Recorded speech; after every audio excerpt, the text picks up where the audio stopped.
doit passer par plusieurs étapes pour se développer. Entre autres, nous citons le fait de diversifier les économies. Les stratégies de développement ne sont pas implémentées du jour au lendemain.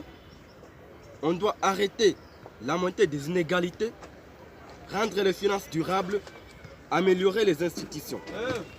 Les projets de développement d'un pays doivent aujourd'hui articuler le respect de l'environnement, accès à l'éducation et à la santé, satisfaction des besoins légitimes de la population.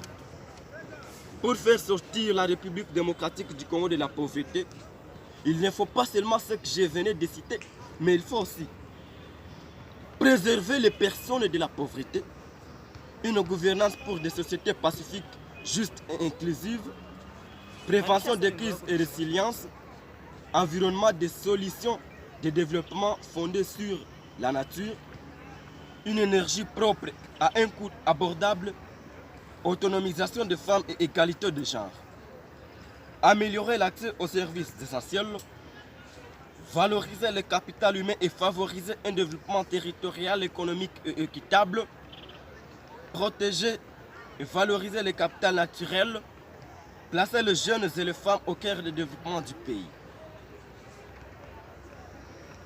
La République démocratique du Congo a d'énormes opportunités de développement. Ses ressources minérales sont très demandées sur le marché mondial. Le pays possède des sols fertiles et des forêts tropicales avec une étonnante diversité d'espèces. En outre, grâce au fleuve Congo, le deuxième le plus long d'Afrique, à ses affluents et aux grands lacs dans l'est de la République démocratique du Congo, la RDC est un pays le plus riche du monde en eau douce.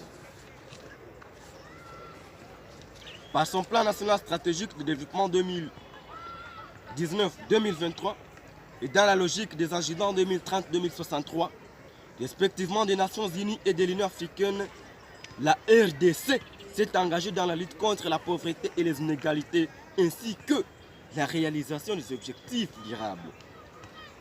La paix et la sécurité, la lutte contre la corruption et les antivaleurs, le respect des droits humains, la création des emplois, l'inclusion des femmes et des personnes vivant avec handicap, la protection de la biodiversité et l'exploitation durable des ressources naturelles sont des défis essentiels qui doivent être relevés pour le bien-être de la population congolaise.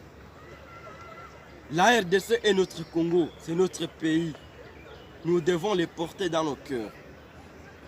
Nous y en avons le Lus Gentium, Yus Sanguinis, Yus Soli. La guerre doit cesser en RDC pour le développement de notre pays.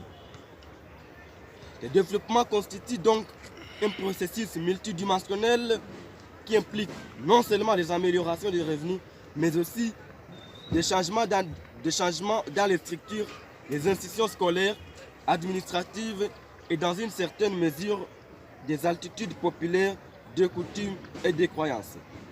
Cette pensée est soutenue par un grand savant appelé M. Oumalele. Nous tirons les rideaux en disant que la RDC, c'est un pays qui n'est pas malheureux, mais qui peut se développer une fois nous Congolais nous les voulons. Je dis et je vous